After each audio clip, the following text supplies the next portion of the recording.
right, folks who are arriving, just pop your name into the notes if you could.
Let's give it another minute or two before we kick off.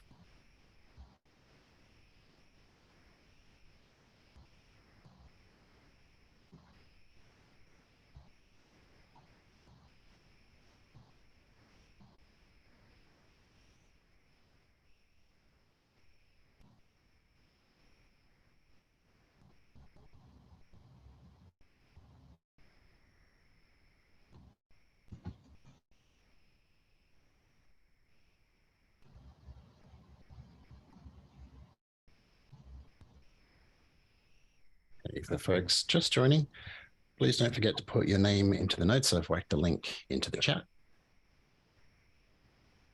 Being 3 past the hour, I reckon we can kick off. First on the agenda today is Brandon, who's going to be talking about SBOM best practices. Awesome. Can you hear me? Yes. Cool. So yeah, a couple of us, to be more specific, myself, another colleague of mine, Meda, as well as Ilka from Sonatype, we've been kind of chatting about SBOMs and kind of like the package management ecosystem, and kind of thinking and figuring out, what are the best practices for SBOMs. And so we've written something up initially. Obviously, a very heavily Java influenced, since we're talking about like Maven Central and things like that as an example.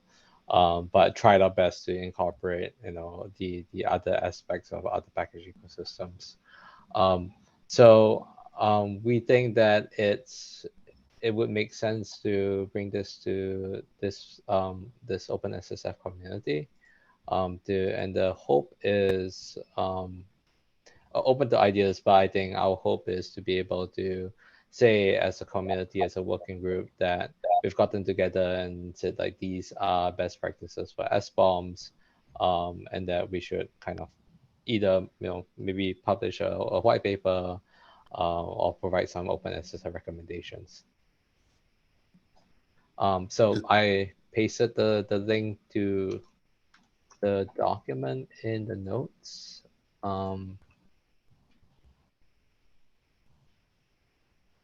Do you want me to share my screen, or would you like to do it? So you can do a quick walkthrough? Let me try and figure out. 1 second. Too many windows open. I think it's this one. All right. Do you see a document? Awesome. Let me hide this. Cool. Yeah. So really short document, maybe a page or two. But really it's just introducing SBOMs. I think we want to focus on very specifically, I know like SBOMs has multiple users and it's very overloaded depending on the use case you're talking about. So for this particular document, we're saying we're going to just scope it down for vulnerability analysis. So the questions that we want to answer is, when does SBOM make sense in an open source context? When you're packaging applications and things like that. And then when you have to generate SBOMs, how should you do it? What are the best practices that you should do? So we've tried to kind of make this as generic as possible. So, having a fully resolved dependency tree when you're generating SBOMs will result in a more complete SBOM and more accurate SBOM. Whenever you can, within your language ecosystem, you should pin dependencies and use the information to generate SBOMs. And for times where you're utilizing code or artifacts from other ecosystems and you're not sure what they are, you should also include them as known unknowns within your SBOM. And yeah, so the and kind of just to wrap up, just like responsibility of SBOMs should really be the responsibility of whoever is uploading the package or uploading the binary or the library. But we see that as being a space for package managers to kind of facilitate this process by kind of providing automation, as well as to be able to provide the tooling so that the open source authors can easily generate SBOMs.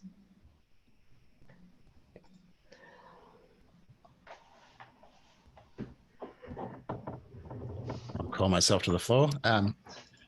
Yeah, I was sort of curious. So this, if I'm understanding you correctly, is addressed to package maintainers or authors rather than like maintainers of the repositories per se. I think it's both. I think it ends up being a responsibility of the owner of the application or package because they know it best and therefore they can speak to the accuracy and completeness of an SBOM.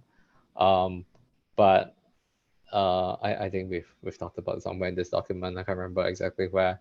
But we say that in the meantime, package managers can help and that will provide value.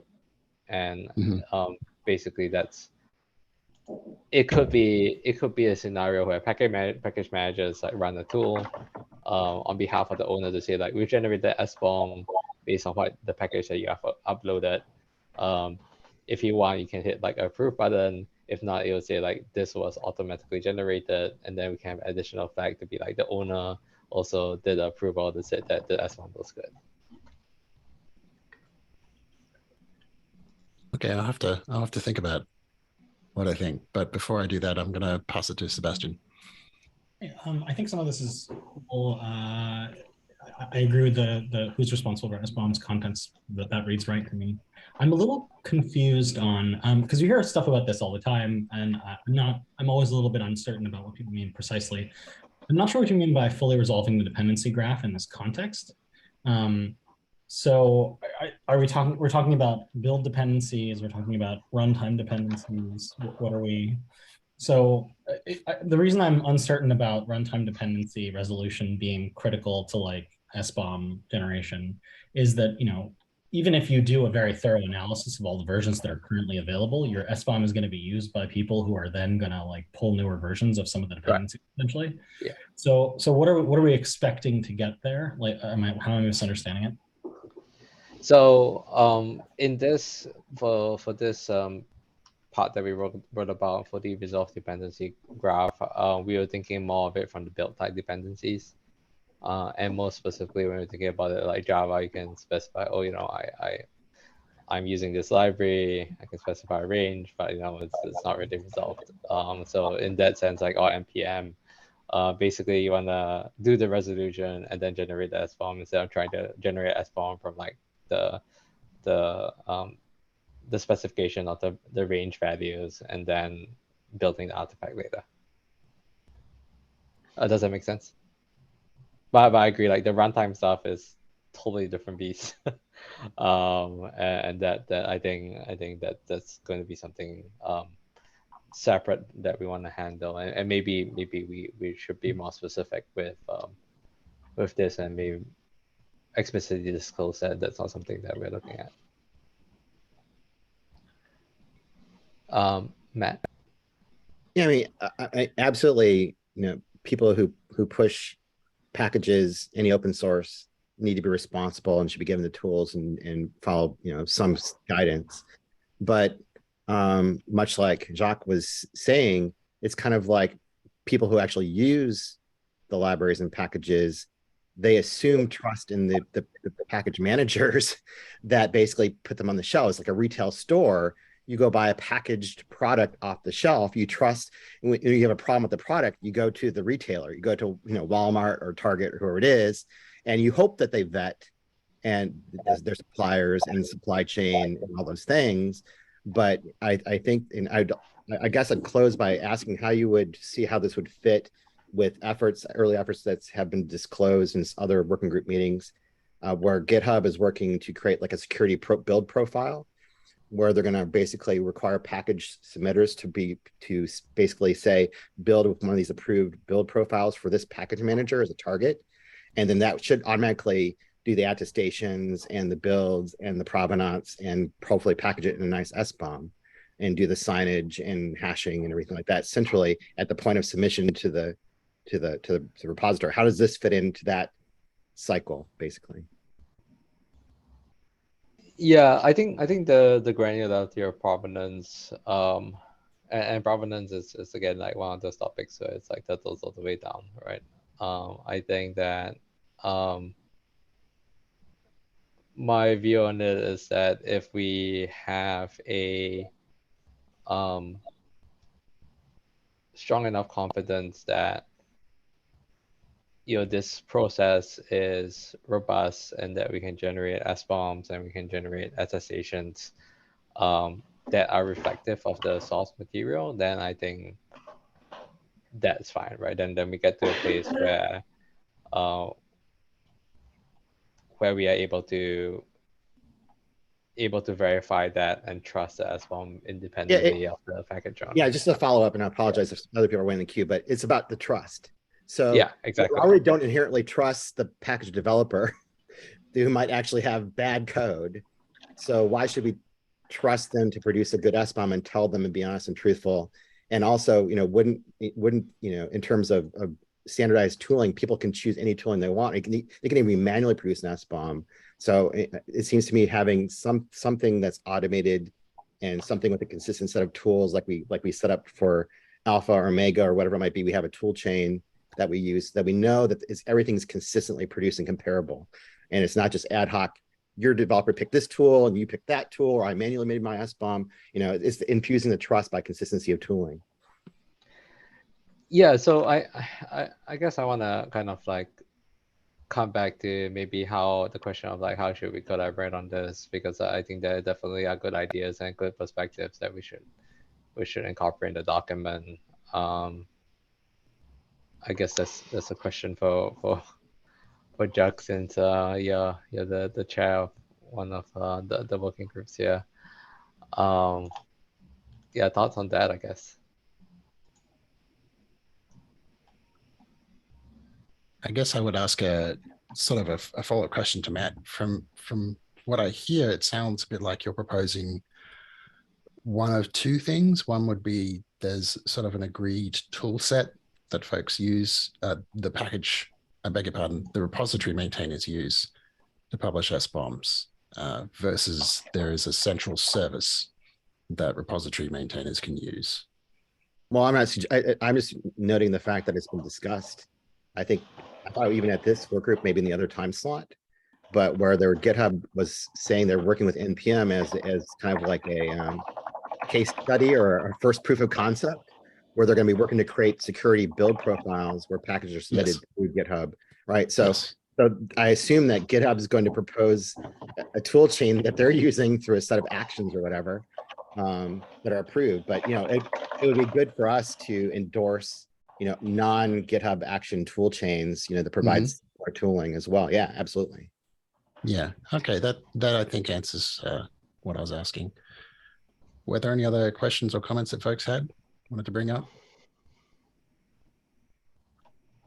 Yeah, I want to echo a lot of Matt's points and just say maybe this document should end with more concrete recommendations and even phased recommendations. Where sort of in my opinion, at least, something like what NPM's proposing, where build artifacts, including corresponding SBOMs, are created in a sort of verifiable way. If you can't do that, then at least build it into your build tool and by default. And if you can't do that, maybe here's some guidance for your ecosystem on how to do it manually. But yeah, I think this doc looks great, and I think it's tough to strike the right balance of how concrete to be, but slightly more concrete, I think, would make it a lot more actionable at the sort of consumer end.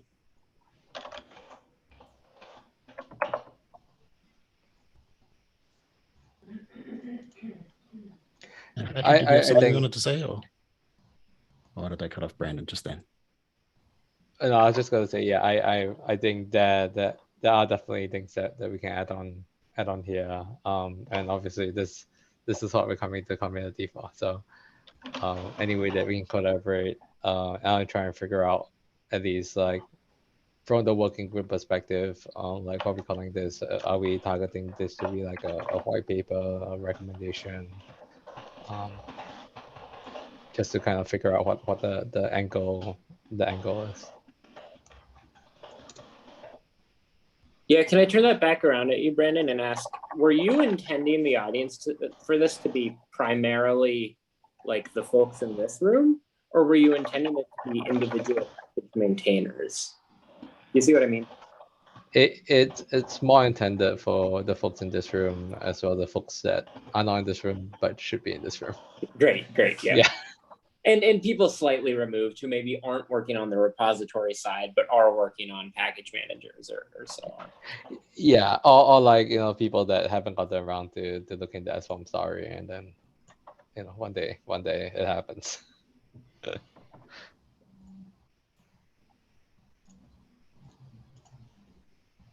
Yeah, I'll just say anecdotally that, I've got 2,000 products in IBM, and if I ask every one of those product release managers to give me an SBOM, they'll use 2,000 different tools with 2,000 different configurations and get 2,000 different incomparable results that are not verifiable.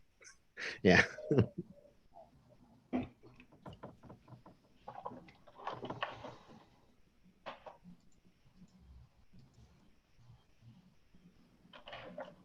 Oh, yeah, the proliferation of tools, or the disagreement of tools, is I think a sore point for everybody at the moment. I think we're all sort of hoping that the state of the art continues to advance. One question I had, I hadn't thought about the question of where or who should run the tool before, but I guess the question would be coming down to, do we expect the repository systems or the package management systems themselves to get into the business of publishing SBOMs? I bring this up because this was a question that was raised in the context of Bundler. Somebody was sort of saying it would be nice to have machine readable output from Bundler, and I immediately became terrified that they were describing what was effectively an SBOM, but a custom format. I'll say 100%. 100%. I think that's backed up by the work in the OCI registry spec that just got finalized, the version 2 spec.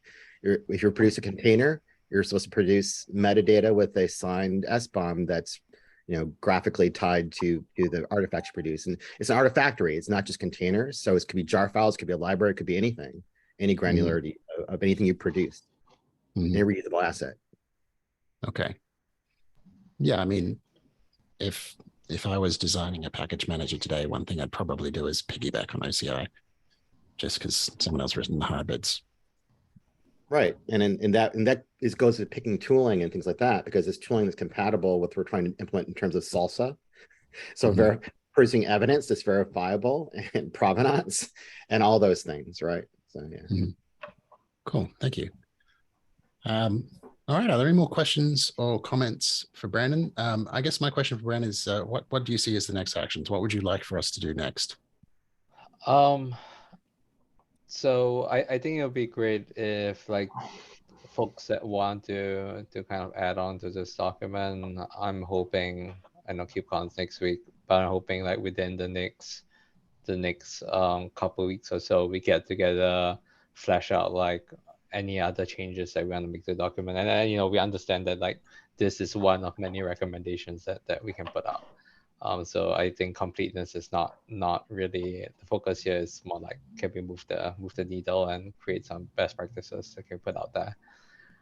So if folks that want to contribute to this can ping me or just comment on the doc, that'll be helpful, and then I can set something up, and then we can dive deeper into this.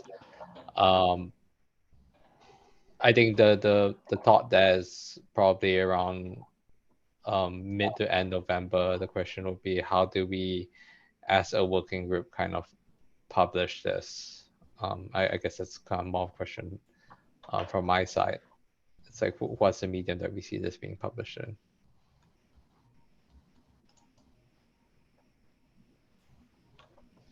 Thank you. Well, if there are no more comments or questions, the next item on the agenda is from me. You may recall that I've popped up a few times to discuss the idea of a shared help desk in order to help us to scale up, mostly to help scaling up MFA rollout, because as we all know, folks take great delight in losing their phones. And we need to have a robust social engineering resistant process for dealing with that, which is expensive, time consuming, and difficult. And that's been a big choke point on the further rollout of MFA. So I propose this, I beg your pardon, I've presented this a few times. And what I'd like to do now is to get the blessing of the work group to take it to TAC, in order to get the blessing of TAC to take it to governing board, who are the ones who can dish out the millions of dollars. So this is sort of blessing round one. So the way I'm going to phrase this is I'm going to ask folks to raise an objection. If you have an objection and you're positively in favor, to either mark that in the chat or to mark it on the document that you are in favor. And are there any objections? Okay, I see no objections, so I'll mark that. Okay. Back. No objections. By the way, Patrick, we can hear you typing. Sounds like a great keyboard. Okay, so there are no objections. That's good. So I will begin the process of moving that forward to TAC.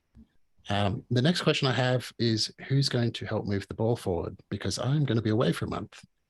I'm off to Australia to get hitchified, so I won't be able to go to TAC and pitch it myself. And I was wondering if anyone feels like volunteering, would like to do that. I can find other folks if necessary, but I wanted to make sure that I put it in front of the group first, if anyone wanted to put their hands up. Thank you, Patrick.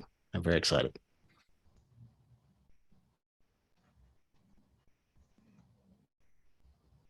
Okay, we're all busy. I understand.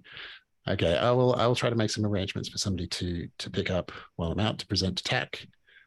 Bob, of course, knows that this is coming, so we will make sure to have a plan to get that in front of TAC in a timely fashion with as much support as possible. Also, anything people wanted to raise while we're on the topic?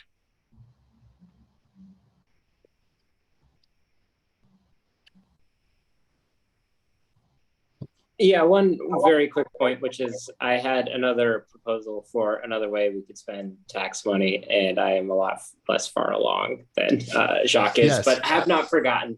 And actually have an exciting, super quick update there, which is just that. So this was for the OpenSSF being a repository for data about repositories, which would be of use to security researchers. I have actually found someone who has expressed interest in taking this on as a contract. Obviously, I wouldn't necessarily write the contract with this person in mind, but we were worried about finding someone who was, you know, a sufficient like polyglot to feel comfortable trying to implement with a bunch of different repository ecosystems, and so that's the exciting news there. So hopefully a lot more details on that proposal. This would be, we talked about all sorts of things, details about takedowns and the reasons for those takedowns, details about package uploads and the rates and how frequent the versions are, package downloads. PyPI is actually doing a great job here. They make a lot of interesting data available via BigQuery. So there's infinite data about package managers that could be useful and package repositories that could be useful to security researchers. And so our goal is to kind of identify a subset that's pretty feasible to do near term and hopefully expand that out in the sort of medium and long term.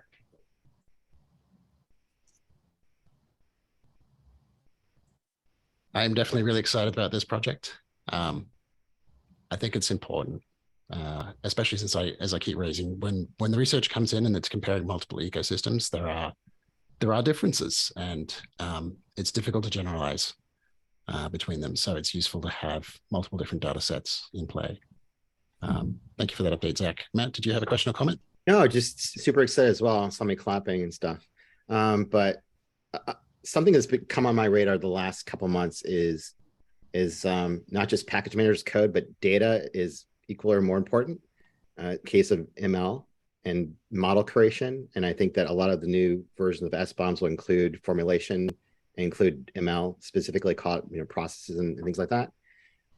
So I think we probably should put on our radar too, evaluating people who disperse or claim to disperse data models. I think that there are some groups trying to shape up those spaces and be able to rate those services as they come online, to rate the quality of data models, the provenance of the data coming in, et cetera. It would be put that on the radar, basically, equal to code.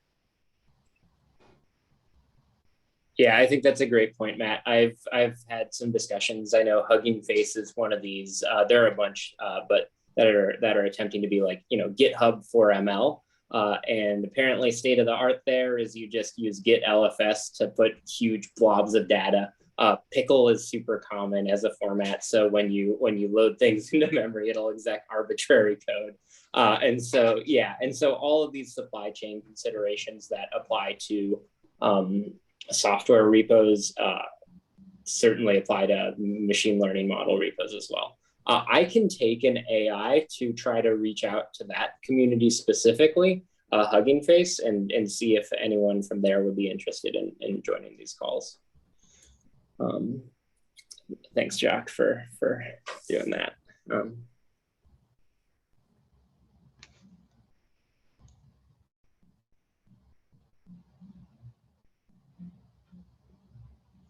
Cool, good point, Matt. Thank you for bringing that up.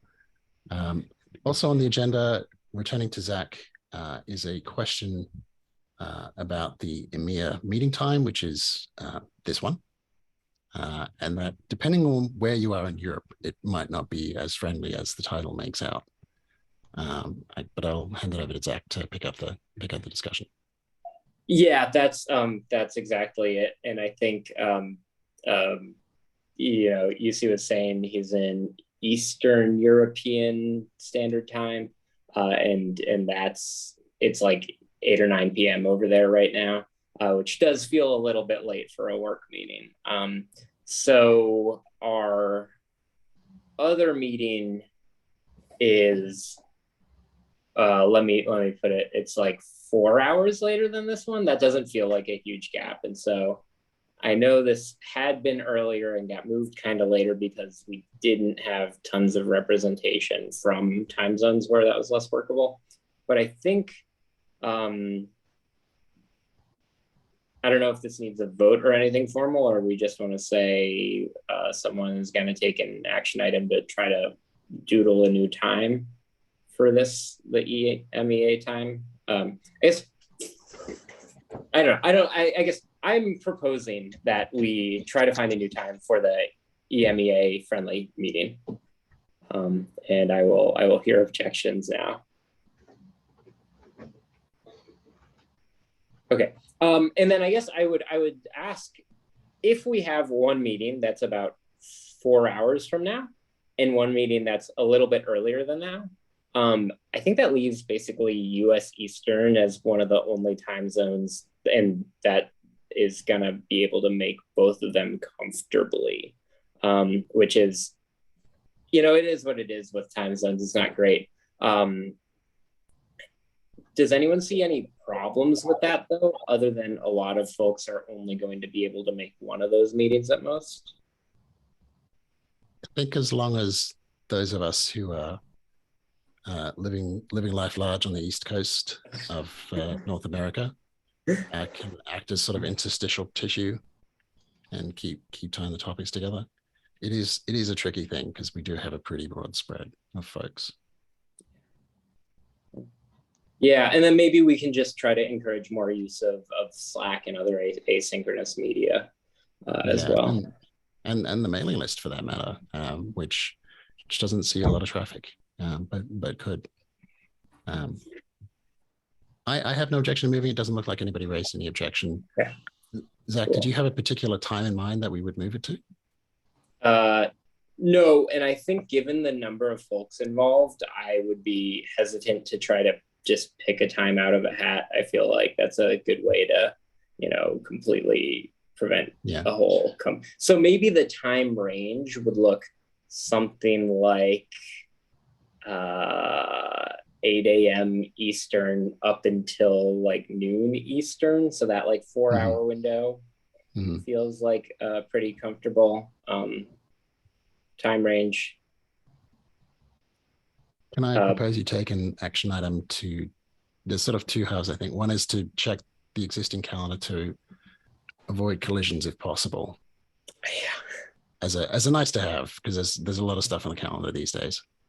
But the other one also, can I suggest that you send an email to the mailing list to let folks know that we're doing this, because that'll help catch folks who are out of sync with the times we have now. Great, I will do that. Thanks, mate. Okay, we come to the part which I forgot to add. I'm just going to add it now with a little cheaty bit, which is any other business. Is there any other business or questions or discussions that folks would like to raise? It's been pretty good today. We've been nice and wide-ranging.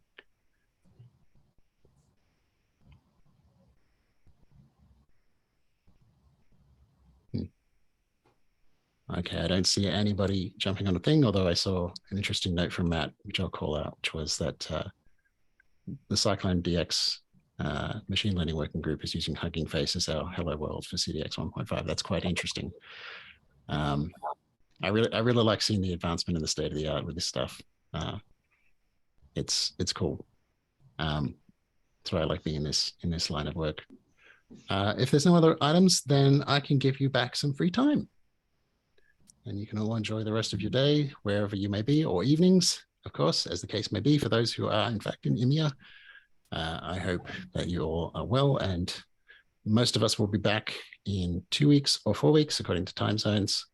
I may be back in 4 weeks, but we will see. It will depend very much on jet lag. Okay. Thanks, everyone. Have a great time. Good to see you. Bye-bye. Thank you, Jacques.